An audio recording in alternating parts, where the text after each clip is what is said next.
probably heard before that you shouldn't listen to music while you study, or you should only listen to certain kinds of music while you study, or that music is bad for studying. Here's the bad news. Learning science research shows that it's actually best to study without any music at all. Total silence. But there are ways to integrate music into your studying without it completely ruining what you're trying to learn. So in this video, I'm going to go over the right ways to study with music and hopefully share some tips for how you can integrate music into your study routine that'll make you learn material even better.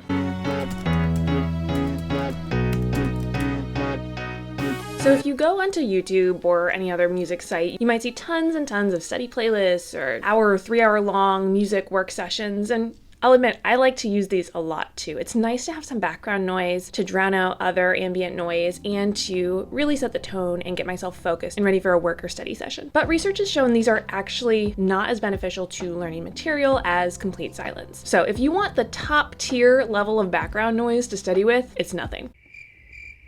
Now, one of the benefits of studying without anything at all is that it mimics the environment that you're probably going to be tested in. So if you want to rehearse the conditions where you're going to take your test, silence is the best. There's some research that suggests that music can interfere with your memory and information processing, so you're not storing it as well as you could without music. It's going to mess with your cognitive load, which is your ability to balance multiple different tasks at once. If you have information coming in through multiple different pathways, it's going to be harder for your brain to perceive and interpret the information that you really need to hold on to, which is the stuff you're studying. And of course, the task matters as well. If you're doing deep thinking, critical thinking, complex problems, those are going to be hindered more by music than other tasks like organizing your notebook. But I know that can be difficult for a lot of students. So the next recommended type of background noise is just ambient, non-distracting noise. So something like white noise, you might have heard of green noise, brown noise, all of those kind of low frequency noises that are going to cut out any other distractions are also going to help you focus and get to work.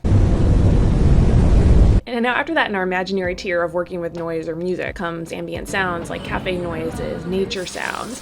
And then finally you get to things like jazz, lo-fi, stuff that is not going to have lots of lyrics or distracting melodies. It's going to be pretty low beats per minute, and it's not something that your brain is going to latch onto too much while you're working. A lot of students prefer to work with something like this in the background, especially if they're doing sort of menial organizational tasks or not doing high-level critical thinking practice problems. Then finally, you get to your favorite type of music, whatever genre that might be, with lyrics and melodies and things that you know and love and appreciate. So whatever type of music or background noise you choose, let's talk about how we can best use music to our benefit while we're studying. One of my favorite ways to get music involved in my study routine is conditioning. So I'm going to set the scene and get started with a work or study session by using a particular song. By using the same conditions in the same setting, in the same environment every single time before a study or work session, you're going to get yourself ready and prepared mentally to be in the space that you need to focus. So for example, if you have a favorite pump-up song, play that right before your study session, dance around the room, sing along with the lyrics, whatever you're going to do.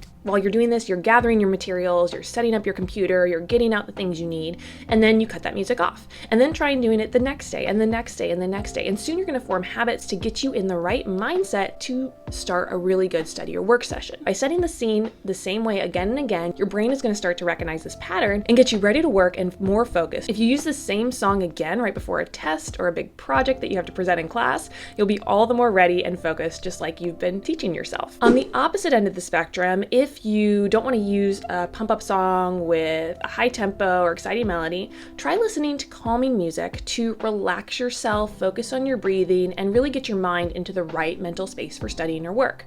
Sometimes it's nice to just put on some calm music and take a few deep breaths before you get to work, which can help eliminate other distractions that are in your mind or that are in your environment. Another one of my favorite ways to use music in your study process is to take your favorite songs, whatever they may be, and change the lyrics to help you memorize information. This is a type of mnemonic, which is a useful memorization strategy for lots of different subject areas. But let's say you have some important information that you need to know about photosynthesis. You can change the lyrics to any of one of your favorite songs, making it rhyme. That way you can sing it back to yourself, you can sing it while you're doing other things, and then when it comes time for your test or whatever you have to do with that information, you have that song locked into your brain with the lyrics that you need to memorize. I remember doing this once for the limbic system when I had a big project in my anatomy class in high school, and still to this day, I remember all all the parts of the limbic system to the tune of "We Didn't Start the Fire." It's terrible, but it's still in my brain. ChatGPT makes this even easier. If you don't have the time or you don't feel creative enough to change the lyrics to your favorite song, go and pull up ChatGPT, tell it the information you want to incorporate, tell it the song that you want to change, and it'll do most of the work for you. Then you can sing the song and use it to your advantage while you're studying. This is even more fun with friends and classmates, so if you make it a game, you can see who makes the best song with the information you need to study. Another great way to study with music is to use it as a reward or to cut yourself off in your break time. Studying is most effective if you do it in focused chunks and then take breaks in between. So a break of 5 minutes is enough to kind of reset your brain, refresh, and then return to your task ready to go. But sometimes it's hard to cut yourself off if you're in the middle of a good workflow and you feel like you've been doing lots of great work. But breaks are really important because if you don't take breaks, this can lead to mental fatigue and you're not going to be performing as effectively as you were at the beginning of your study session. So when you hit a break time, instead of working through the break, turn your work off, walk away from your computer, and turn on those tunes. Then you can listen to your favorite songs and kind of detach from the work that you were doing for just a little bit, play 1 or 2 songs, then turn them off and get back to your work refreshed and ready to go. Also, if there's a great song that you love and you just really need a break, you can use it as a reward and tell yourself, okay, at the end of this problem set, I'm just going to turn everything off and just listen to my song. Finally, I mentioned this at the beginning of the video, but using music while you're performing more menial organizational tasks or things that don't require a lot of mental effort could be a great way to use music. So let's say you have to organize your notes. You have this whole notebook full of notes from your chemistry class and they're all out of order. You can put on your music and take the time for a song or an album just to complete that organizational task. One of the things that I really like to do is to turn on a song that motivates me or that I really like. And if there's a small task that I don't particularly enjoy, I have that song on the background and I make a challenge for myself to finish the task before the song or before the album is over. Again, this is not a great strategy if you're working on complex, critical thinking tasks, but if you have something that you need to do, like a drawing or recopying flashcards, for example, music can be a great study tool in this case. What other ways do you like to use music while you study? Do you think music helps you or hinders you? And what are your favorite study tunes? Let me know in the comments below. Thanks so much for watching. Give this video a like if it's been helpful, and I'll see you later.